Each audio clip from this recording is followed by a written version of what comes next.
Hi, everybody. So we're here with the next card in our tarot series, and today we need to have a look at justice. So, justice is card number 11, and the keywords are balance, judgment, and that justice will be done. So, let's have a look at one or two other cards from here. By the way, the one that I do have up here is from my personal tarot deck, and that is coming out the end of November. And I look very forward to it. So if you do want to pre-order, you can just let me know. But wonderful. So traditionally, it's a poised woman sitting usually on a type of throne or such. She's holding scales, and she weighs and measures in one hand and with a sword or an implement to protect justice in the other hand. She wears rich robes. They're usually red, green, blue, it's very vivid colors. And she is sometimes partly armored.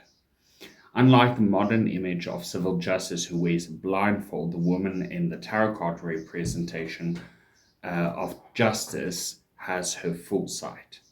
Now, let's have a look at some depictions. Now, if we look at something like the Morgan Greer, we see all of the colors. We're seeing that she is weighing something and she is holding her sword.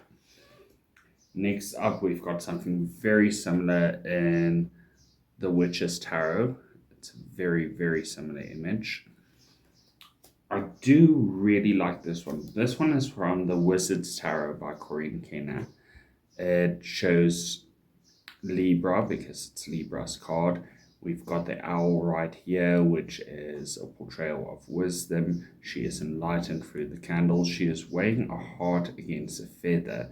We're going to talk about that in a little bit. And she's got all of these scrolls and such. Shows she's quite a wise person here.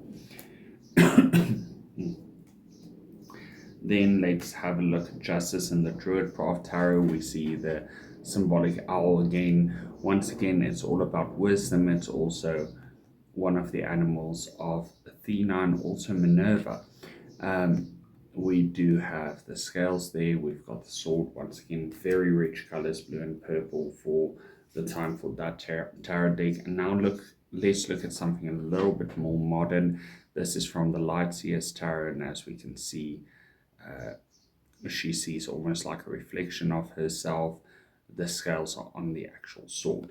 Now, right, let's have a bit of a talk about justice. Now, first of all, that we see is the representation of scales in almost every imagery that we can see of justice. Now, usually it's Lady Justice. It doesn't mean she always needs to be a woman. I have seen some decks where Justice is portrayed as a male. In my deck, for instance, I've also portrayed him as a male. But yes, the scales are a long-standing symbol of truth and justice.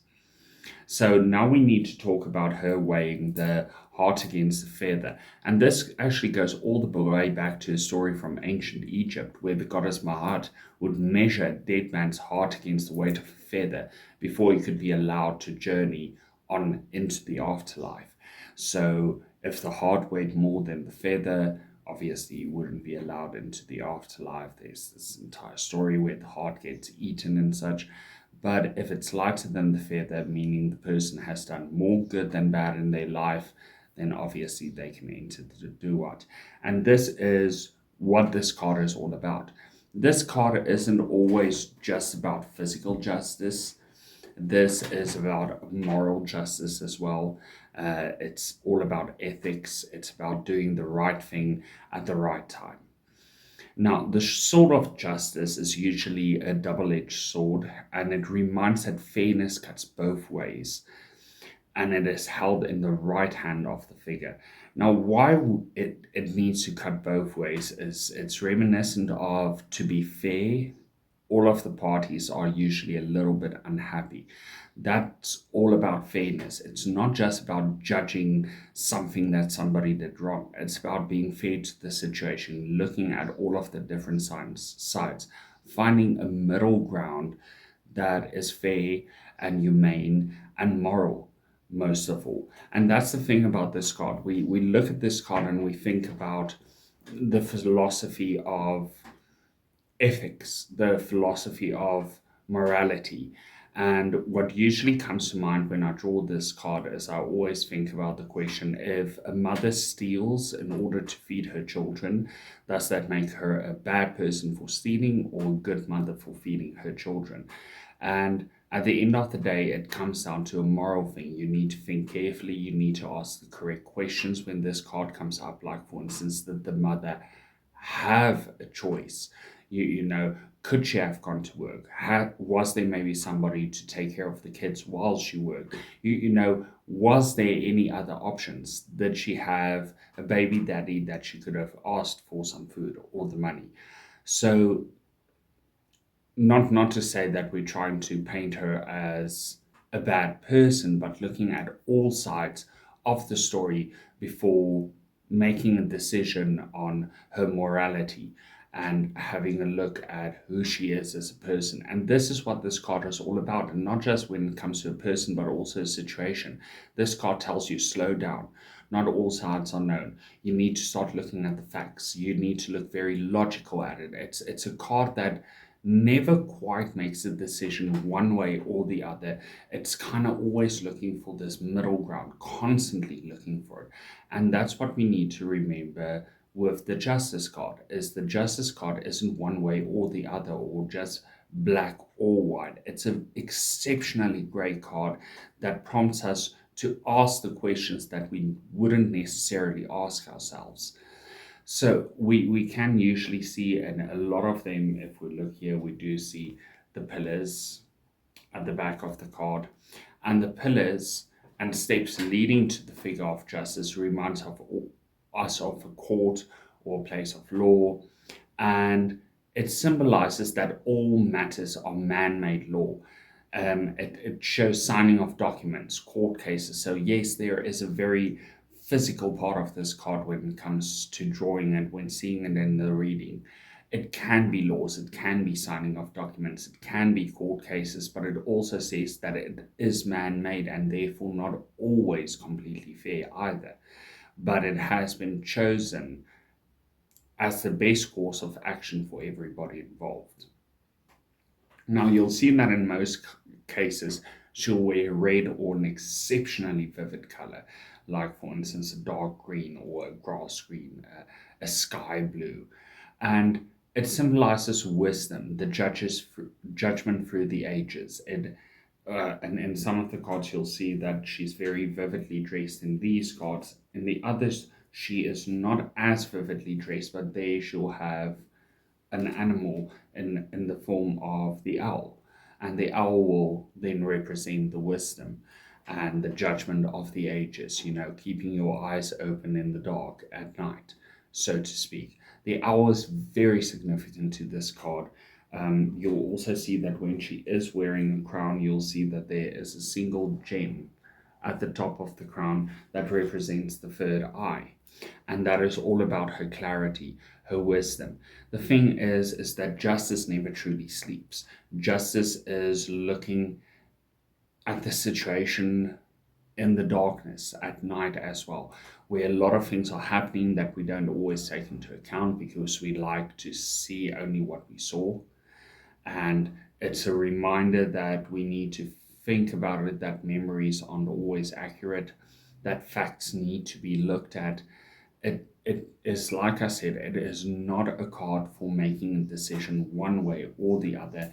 It is rather a card for telling you, slow down, justice will be done, but we need to look at it from all different perspectives and make a proper decision which will be fair. Not everybody might be happy, but it will be a fair decision to make.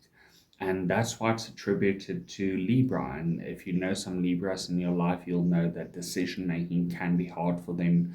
They much rather let somebody else make a decision, because when they need to make a decision, they need to look at every single aspect, which is why they are quite indecisive people overall. It's not like they're undecisive, it's just that making a decision is a lot of hard work. So when looking at justice, it is the part of us where we need to focus on separating logic from emotion, because this is a very logical card. There's no space for emotion within this card. You need to look at it from cold hard facts. You are aware that the victim maybe or the other side of the situation won't be treated completely fairly, in terms that they'll be happy with the outcome always, because you need to take everything into account. You need to take ethics and morality into account, even when it comes to the culprit. So yes, so that is the take on the Justice card. And it's very worthwhile actually delving into this card, looking at simple decisions that need to be made, as well as easy as what are you having for dinner. What are you having for dinner? Are you having what you're craving or what your body needs? And it's all about that compromise in between. I always think of this card always as a marriage counseling card. It's that thing of getting together, seeing the different perspectives.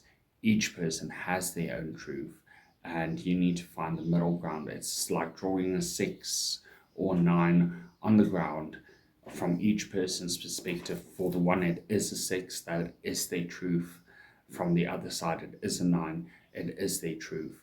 But the fact remains, it was originally drawn as either 6 or 9. It's up to you to find out which one it was, but also to respect the idea that for both of those people, they are right.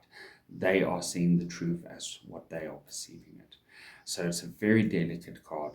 It's one of those cards where you really need to think of the person as you drew the card, and think about the turmoil they might be going through, and the fact that they're seeing two truths within a situation, or that they've got their truth versus somebody else's truth. It doesn't diminish what the other person feels or the other side of the situation is.